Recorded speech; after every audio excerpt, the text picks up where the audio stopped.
Баршаңызға қайырлы күн достар. Бүгін сіздермен осындай асқабақтан жасалатын дәмді, ерекше, әдемі чебурекидің рецептісімен бөліскім келіп тұр. Видеоны міндетті түрде соңына дейін қараңыздар.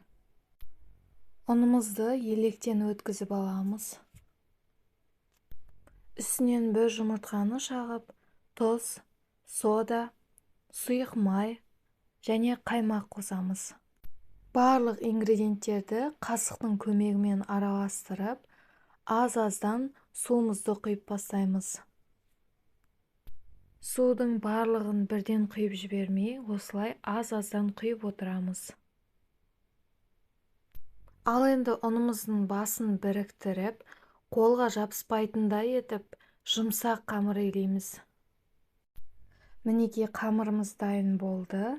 Енді қамырымыздың бетін целлофанмен орап, салмасын дайындайтын боламыз. Табаға май құйып, жуамызды салып, ең төменгі отта бетін жауып пісіретін боламыз.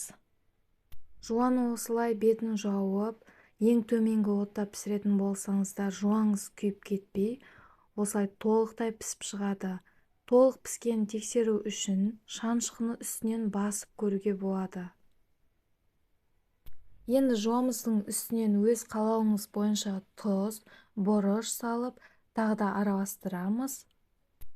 Ет тартқыштан өткен етімізді салып, 4-5 минут бетін жауып пісіріп аламыз. Міне осындай түске енгенде үккіштен өткізілген асқабағымызды салып, бетін жауып, ең төменгі отта тағы да 5 минут пісіріп алатын боламыз. Міне көріп тұрғандарыңыздай біздің салмамыз дайын. Енді қамырымызды жайып аламыз. Қамырымызды өте жұқа етіп жаймаймыз, өйткені салмасын ішіне салғанда қамыр жыртылып кетуі мүмкін. Енді қамырларымызды кесіп аламыз. Менде арнайы кескіш болмағандықтан, мен осылай кесені пайдаландым. Сізде өзіңізге ыңғайлы кесе немесе стаканды пайдалануға болады.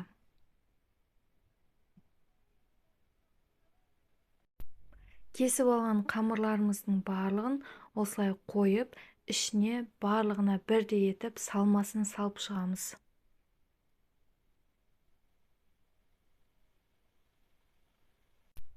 Барлығына бірдей етіп салмасын салып алғаннан кейін чебурекиларымызды бүгіп бастаймыз. Осылай шетін міндетті түрде жақсылап басып, бекітуді ұмытпаңыздар. Өйткені пісірген кезімізде ашылып кетпеуі керек.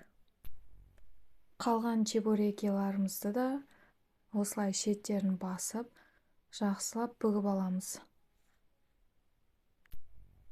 Шанышқының көмегімен осылай шеттерін тағы да басып шықтым.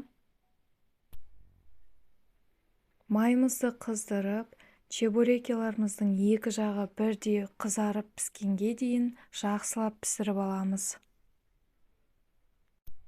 Мінекей чебурекиларымыз дайын. Видео ұнаса, лайк басып, каналға тіркеліп, қоңыраушаны басуды ұмытпаңыз.